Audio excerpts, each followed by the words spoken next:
मनीषा कोमर से भौजी सौरिया हटा दो फिर के हो तब का सुनो फिर से अपना देवरा के मनवा बहला दो। हटी होने परेशान मत करी।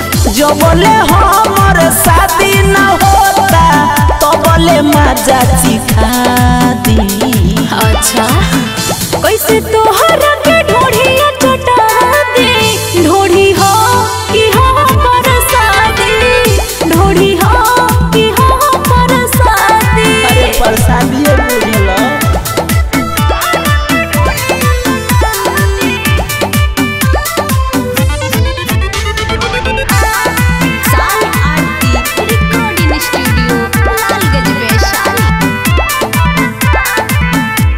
खियबू तो घट जाई का हो हमारा खियला से नहीं हट जाई का हो बोलो ध्यान दो काहे हमरा के जाने तो लो बनाओ जाके दूसर कोनो लड़के पटाओ।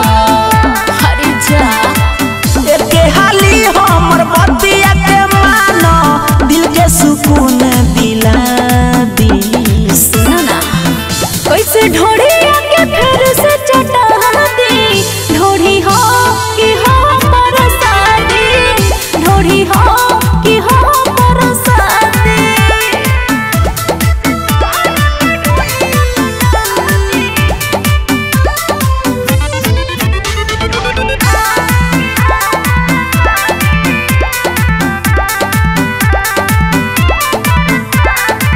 जवन जवन बात कहबू से मानो तोरा के अपन जनम ले जानो।